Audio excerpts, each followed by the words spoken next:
La France a colonisé l'Algérie au XIXe siècle de manière brutale et féroce. Les Algériens ont résisté à l'armée française pendant des années, ils ne voulaient pas de cette colonisation. La cruauté et la barbarie de l'armée française a fini par vaincre les soldats algériens. La stratégie française de la terre brûlée a tout rasé, tout exterminé, anéantissant ainsi un tiers de la population de l'époque, selon certains historiens, quasiment 1 million d'habitants. Pour les Algériens, l'arrivée de la civilisation française a eu un goût amer. Pendant la Seconde Guerre mondiale, les Algériens sont enrôlés dans l'armée française. Des dizaines de milliers d'Algériens se battent sur le front dans l'armée française. Le jour de la victoire des Alliés, le 8 mai 1945, les Algériens manifestent à Sétif pour célébrer l'événement. Ils sortent alors quelques drapeaux algériens, alors que l'armée coloniale leur a toujours interdit de sortir le moindre drapeau national. C'est alors qu'un soldat français tire dans la foule et tue un jeune Algérien. Cet événement déclenche des émeutes. Il y a alors des Français qui sont tués.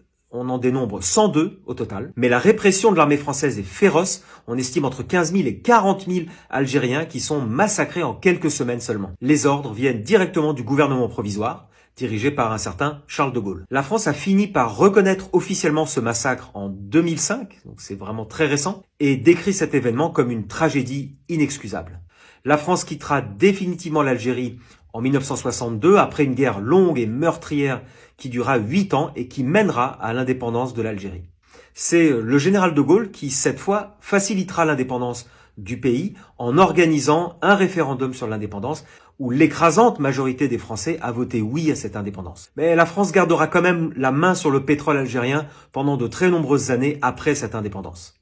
Et surtout, elle encourage l'immigration des Algériens vers la France. Et oui, il faut beaucoup de main-d'œuvre pour faire tourner les usines françaises et construire les bâtiments essentiels. Les Français ne voulant plus faire ce travail difficile et déconsidéré. Pendant des décennies, des centaines de milliers d'Algériens viendront travailler chez Renault, chez Peugeot, chez Citroën, dans le bâtiment et les travaux publics. Les Algériens font clairement partie de l'histoire ouvrière française. Les présidents successifs de l'Algérie, depuis l'indépendance, ont tous été des acteurs de cette guerre d'indépendance. C'est dire si cette guerre a marqué profondément les esprits et le pays.